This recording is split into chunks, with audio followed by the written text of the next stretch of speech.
तो ये चीज होता है, या चालू बंद होने लगता है। तो यहाँ पे अब ये वाला जो डायोड होता है, ये वाला, ये फास्ट रिकवरी डायोड रहेगा, यानी यहाँ पे फास्ट वाला रहेगा, यानी 3 वोल्ट वाला। जैसे कि शॉर्ट की डायोड बोलते हैं, वैसे ये फास्ट रिकवरी वाला डायोड होगा।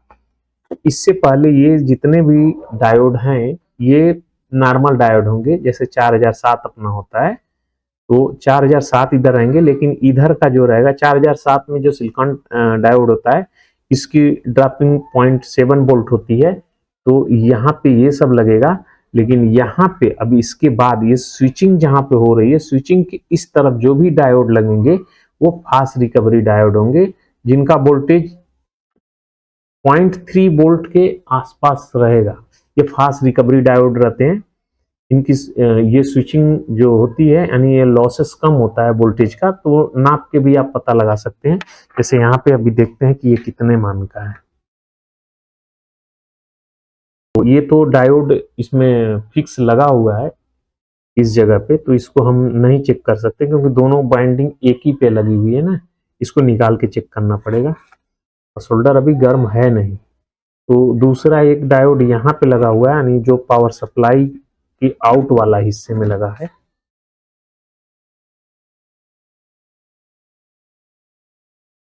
अब ये वाला डायोड हमें मिला है, तो इसे हम चेक करते हैं।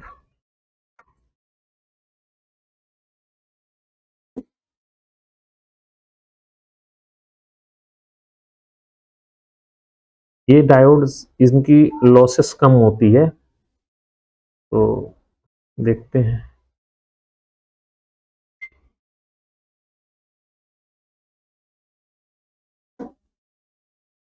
यहाँ पे देख रहे हैं कि 435, 432, ठीक है।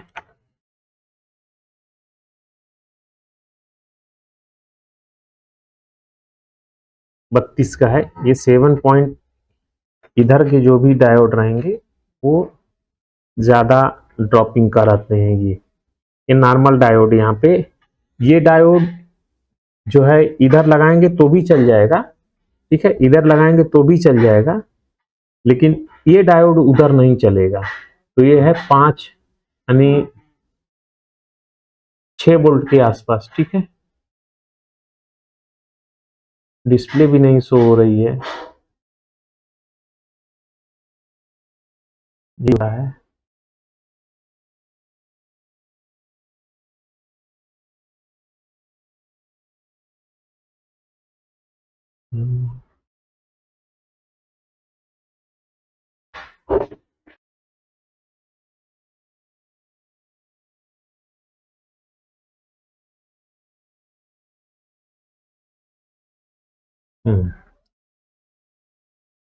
तो ये वाला डायोड देख लीजिए, जो आउट का मैं बोल रहा था, इसका वोल्टेज ड्रॉप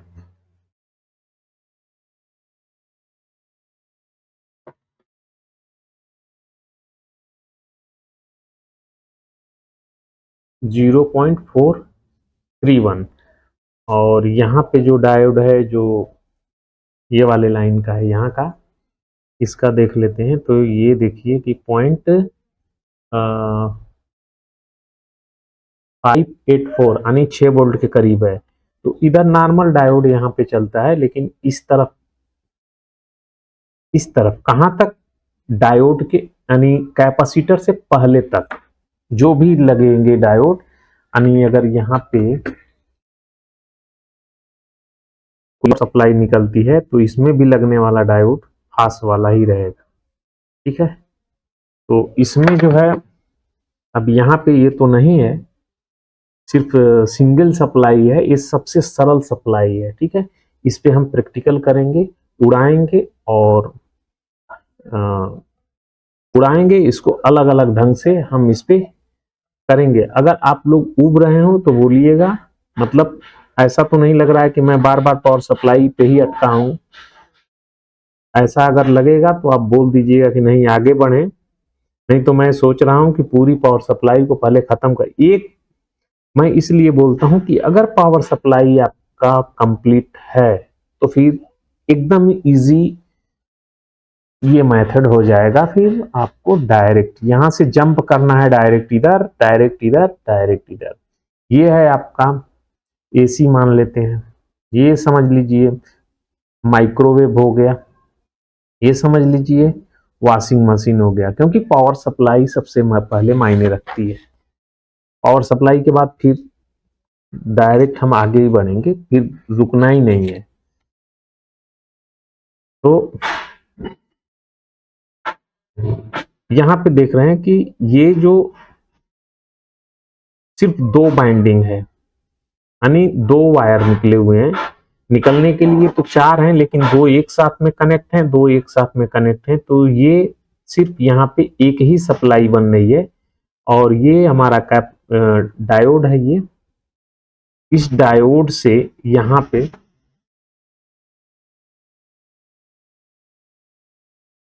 पे देखिए, तो ये ट्रांसफार्मर का सेकेंडरी, तो ये दोनों और ये दोनों, एक तो ये डायरेक्ट आ गया यहाँ पे, जो कि नीचे आप देख रहे हैं कि कैपेसिटर लगा है, ठीक है, ये कैपेसिटर लगा है। और दूसरा, अगर दूसरा देखते हैं तो ये डायोड के जरिए यहाँ पे प्लस बना, यहाँ पे कैपेसिटर पे डायरेक्ट गया। तो अब इसके बाद यहाँ पे अब दूसरा डायोड, यानी फास्ट डायोड की जरूरत नहीं पड़ेगी। अब जितने भी डायोड लगेंगे, क्योंकि इससे ये जो फ्रीक्वेंसी यहाँ पे जनरेट होगी स्विचिंग के जरिए, वही फ्रीक्वेंसी इस तरफ भी रहती है। तो इसलिए यहाँ पे फास्ट रिकवरी डायोड चाहिए, क्योंकि यहाँ पे स्विचिंग बहुत फास्ट होती है। तो 20-25 हजार किलो हर्ट्ज से लेकर के 80,000 तक ये फ्रीक्वेंसी फ्लक्चुएट करती है। तो उस उतने में नॉर्मल डायोड नहीं काम करेंगे। अगर दूसरा डायोड लगाएंगे तो शॉर्ट हो जाएगा, चाहे वो यहाँ पे लगाएंगे तब भी शॉर्ट होगा, और यहाँ पे रहेगा तब भी शॉर्ट होगा। तो यहाँ पे आ जाने के बाद अब हमारी डीसी बन गई, यानी इस जगह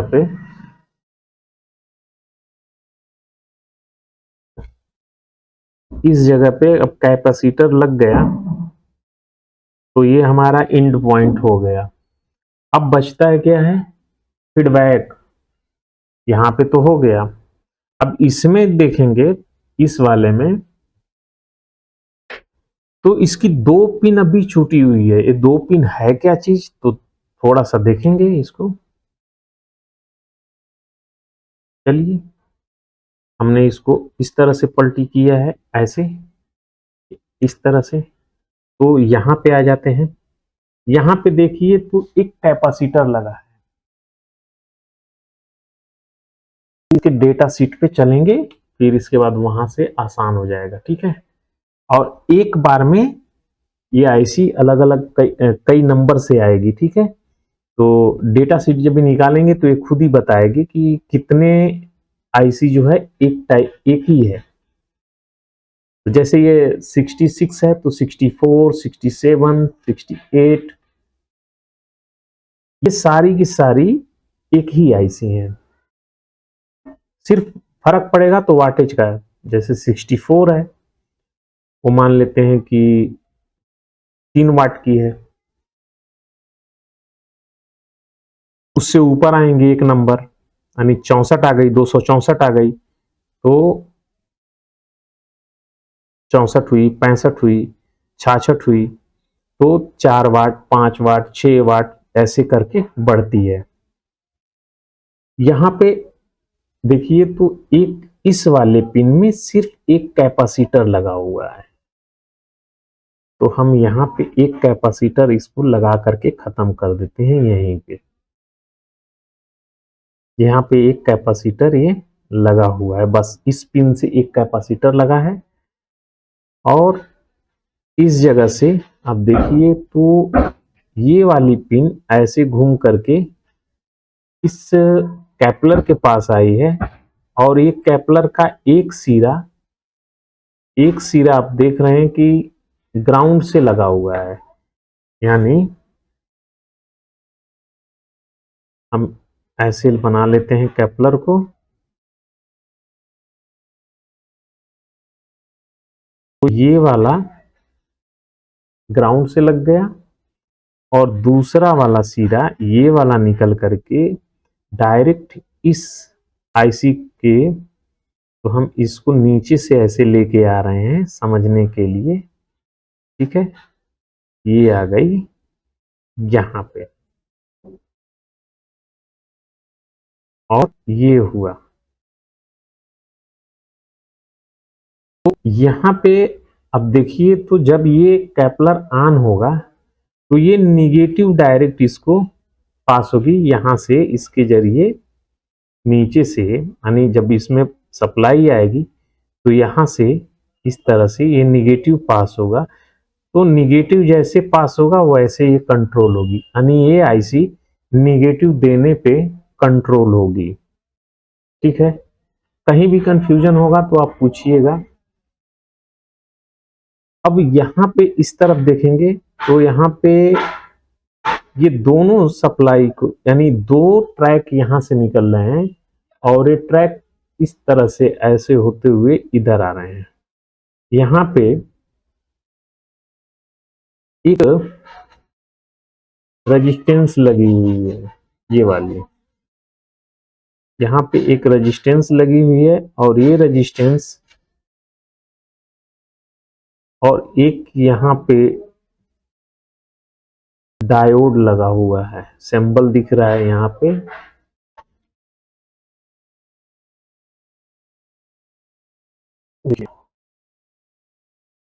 यहाँ पे एक सिंबल दिख रहा है, ठीक है।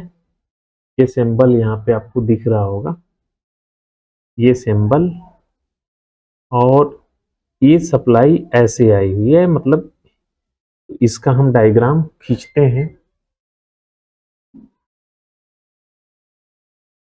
यहां से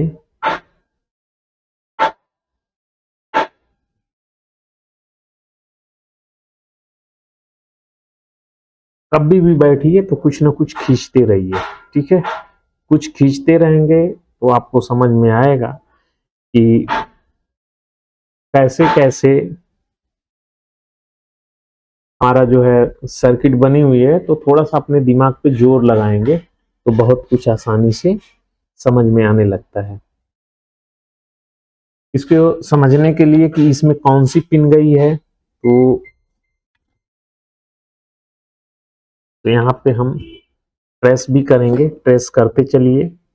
यहाँ पे एक रखे और एक पिन हमने यहाँ पे रखा, तो ये बता दिया। तो यहाँ पे देखेंगे तो ये मोछ वाला भाग इसके पिन नंबर 2 पे आया है, तो ये हमारी 1 नंबर है और ये हमारी 2 नंबर। तो मूछ वाले भाग इस पे आया है, इस वाले पे। तो चलिए हमने बना दिया इस तरह से,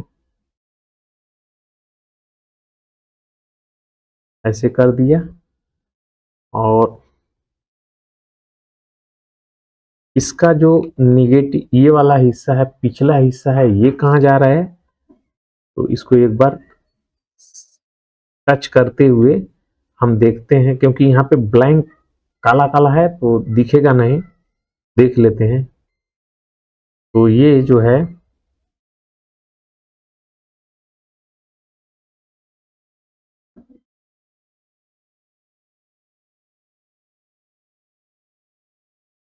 बंद ही हो गया मीटर।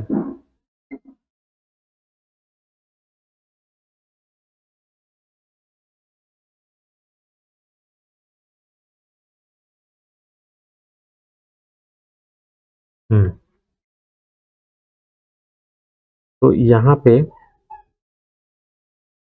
इस जगह पे रखते हैं, तो ये यहाँ पे आया है, ठीक है, इस जगह पे, यानी निगेटिव से ये फिक्स है, निगेटिव लाइन से ये हमारी निगेटिव है और ये निगेटिव से लगा हुआ है। तो हम इसे निगेटिव से जोड़ देते हैं। अब ये दूसरी जो रेजिस्टेंस है, ये वाली, ये कहाँ पे लगी है, तो इसको देख लेते हैं। ये वाला पॉइंट और ये ये दोनों एक है।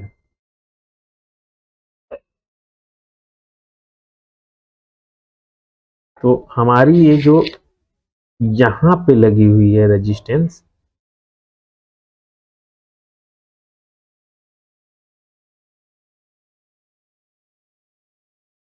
यानी अगर हम कहें तो देखिए ये रेजिस्टेंस इधर से और इधर से ये इस पे पिन पे, तो ये दोनों के बीच में यानी इस तरह से लगी हुई है और इसका वैल्यू है 203। 203 बोले तो 20 के की एक रेजिस्टेंस लगी हुई है ये दोनों के बीच में, ठीक है, एक और दो के बीच में। अब यहां पे पॉजिटिव लाइन आना है क्योंकि तभी तो एक्टिव होगा। तो पॉजिटिव के लिए अब ये वाला यहां से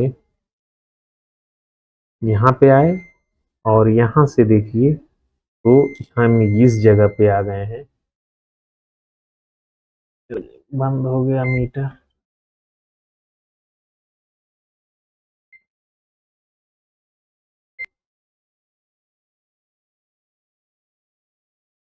मीटर चालू।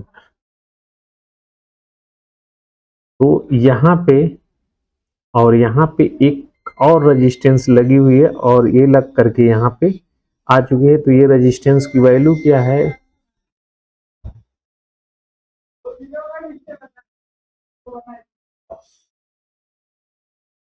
कुछ भी हो, अभी जो भी इसकी वैल्यू है, इसकी वैल्यू यहाँ पे शो कर रहा है 39 के 39 ओम्स। तो ये पॉजिटिव से लगी 39 आर की। अब यहाँ पे देखते हैं, मैं भी डायग्राम खींचने में कोई ज्यादा एक्सपर्ट नहीं हूं। तो ये सप्लाई जैसे ही यहाँ पे प्लस प्लस तो पहले ही आ चुकी है यहाँ पे, अब यहाँ पे निगेटिव आने की जरूरत है। तो जब निगेटिव यानी ये सप्लाई 12 वोल्ट से जब ऊपर होगी तो ये यहां से निगेटिव आसानी से फ्लो करेगी क्योंकि ये रिवर्स में काम करता है। ये डायोड जीनर डायोड है, रिवर्स में काम करता है। तो ये यहाँ पे सप्लाई निगेटिव को पास कर देगा और एक कैपलर ऑन हो जाएगा। ये जीनर डायोड अगर 12 वोल्ट का लगता है यहाँ पे, तो 12 के बाद 1 वोल्ट तो ये ले लेगा, तो 12 एक 13 वोल्ट बनेगा, यानी हमारी यहाँ पे सप्लाई 13 वोल्ट बनेगी। ठीक है, आउटपुट में 13 वोल्ट बनेगा, इसलिए ये डायोड जो है 11 वोल्ट का लगेगा यहाँ पे। ये वाला डायोड 11 वोल्ट का, इसके बाद ये 11 वोल्ट और 1 वोल्ट बढ़ने के बाद इसमें आएगा, तो 12 वोल्ट पे ये वर्क करने लगेगा। यानी 12 वोल्ट 11 वोल्ट तो यहां तक आएगा और 1 वोल्ट और मिलेगा तो ये जाके काम करेगा, क्योंकि 11 से पहले तो ये देने वाला नहीं है। 11 से 1 वोल्ट जब बढ़ेगा तब जाकर के यहाँ पे ऑन होगा, जैसे ही ऑन होगा उतने पे स्टेबल कर देगी आईसी।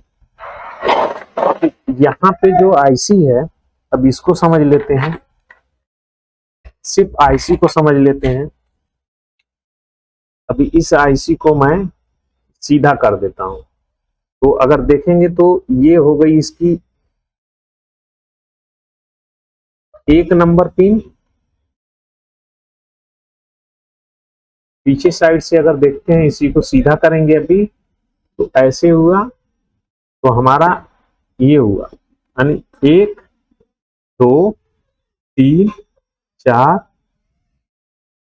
5 6, यहाँ पे 7 होता है, यहाँ पे 8 हो गई, क्योंकि इसकी एक पिन कट रहती है, रहती ही नहीं है। तो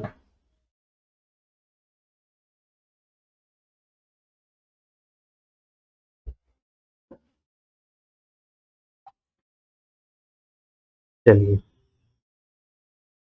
TNY266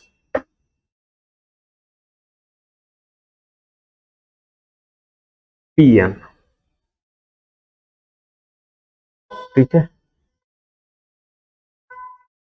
अब इसको देखते हैं। तो एक नंबर पिन इसकी क्या थी, ये यहां पे सिर्फ एक कैपेसिटर लगा था, ठीक है, ये कैपेसिटर लगा था। तो ये पिन इसकी बीपी है, बीपी, ये है बाईपास फिल्टर यहां पे लगता है। ये कहीं भी ये आईसी होगी, कहीं भी, तो यहां पे ये कैपेसिटर जो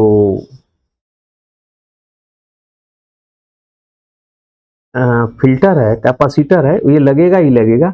और ये 0.1 माइक्रोफैरेड का ये कैपेसिटर लगता है। तो चाहे ये इस वाले में लगे, यानी इलेक्ट्रोलाइटिक में लगाया जाए, या फिर ये वाले में, ठीक है, दोनों में कहीं भी रहेगा, ये लगेगा ही लगेगा।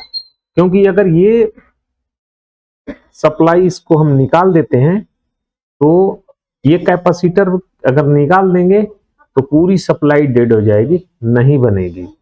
तो ये सप्लाई कभी भी आप चेक करिए तो यहाँ पे 5 वोल्ट हमारे मिलते हैं, इस जगह पे 5 से 6 वोल्ट मिलेंगे।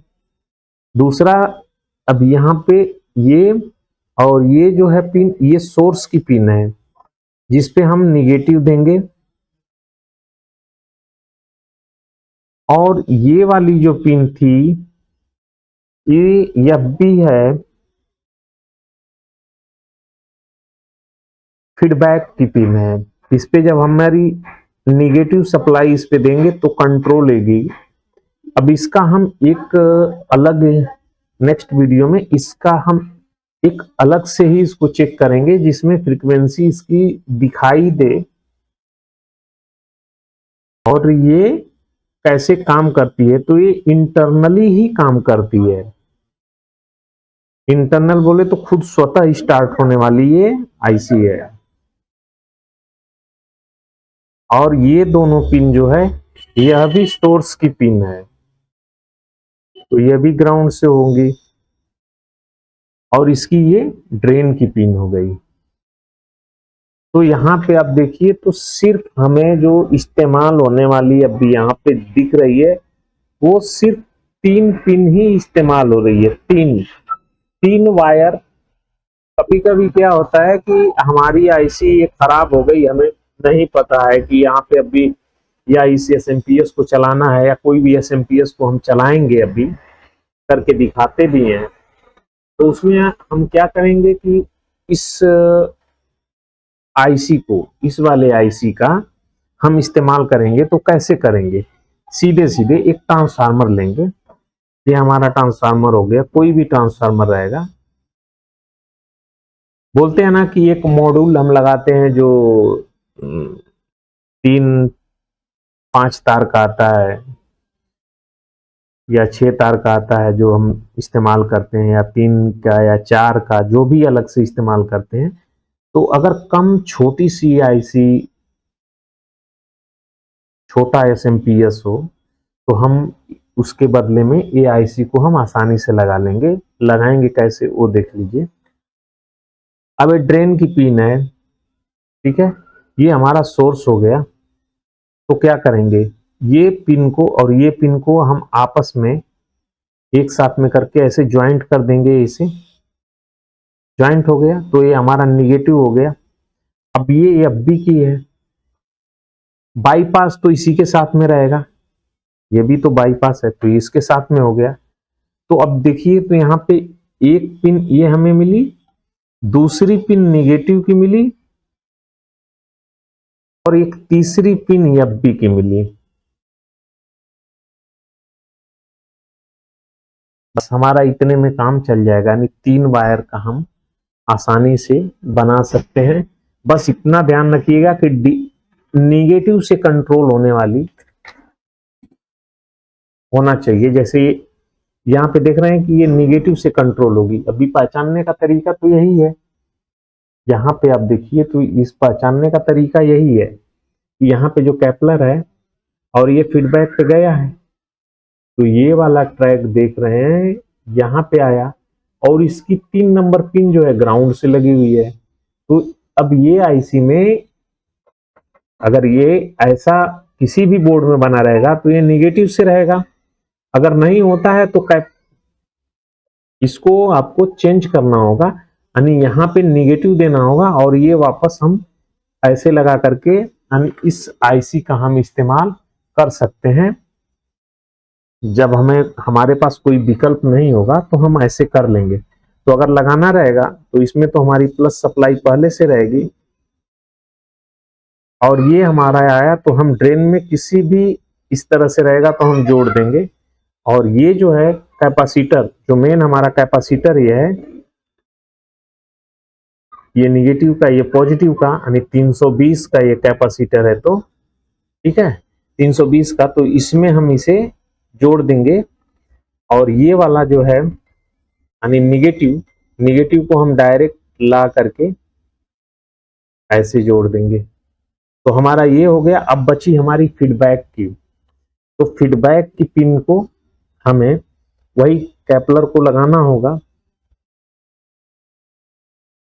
और बाकी आगे का जो फीडबैक है, देखिए कोई भी एसएमपीएस हो, अगर मान लेते हैं कि ये एसएमपीएस फ्लक्चुएट कर रहा है और अगर जो हमारा मेन प्रॉब्लम इस तरफ हो, ये हमारा फीडबैक वाले सेक्शन में अगर प्रॉब्लम है तो हम इसमें कुछ भी लगाएंगे हमारा प्रॉब्लम जस का तस पड़ा रहेगा। तो ये इसीलिए सबसे पहले इधर देखना पड़ेगा कि इधर प्रॉब्लम है कि इस तरफ प्रॉब्लम है। इधर तब देखते हैं पता करने के लिए कैसे, तो यहाँ पे हमें वोल्टेज चेक करना होता है। चालू कर लिए, हमारी जो सप्लाई अगर मान लेते हैं कि फ्लक्चुएट कर रही है अप डाउन कर रही है, तो हम यहाँ पे पहले वोल्टेज लगाएंगे, यानी वोल्ट मीटर लगा करके देखेंगे। अगर जो 1 वोल्ट तक आ रही है और 1 वोल्ट स्टेबल है फिर भी फ्लक्चुएट हो रही है, तो प्रॉब्लम इस तरफ का रहेगा। अगर जो वोल्टेज यहाँ पे कम हो रही है, मतलब 1 वोल्ट से कम हो रहे हैं, फिर 1 वोल्ट हो रहे हैं, फिर उससे कम हो रहे हैं, तो उस कंडीशन में ये होगा कि ये ओवरलोड भी है, तब भी वही कंडीशन होगी। यानी इस तरफ शॉर्टिंग अगर रहा तो ये बढ़ाएगी, स्विचिंग करेगी, लेकिन वोल्टेज को स्टेबल नहीं कर पाएगी और हीट भी होगी। तो यहाँ पे देखिए कि अगर इस तरह से अगर फीडबैक, तो इसको हमें ग्राउंड करना होगा, इसे हमें ग्राउंड करना होगा। तो इसके साथ में ही ग्राउंड करेंगे क्योंकि ये तो बोर्ड पे लगा रहेगा, तो बोर्ड पे ही मिल जाएगा और ये वाला ला करके हमें ऐसे जोड़ देना होता है बस, तो हमारी सप्लाई काम करने लगती है। तो चलिए अब मैं इसको इसी सप्लाई को चालू करता हूँ। देखते हैं, ये ट्रांसफार्मर तो टूटा हुआ है, उखड़ा हुआ दिख रहा है, तो इसको खोलते हैं, देखते हैं कि कितना इसमें खराबी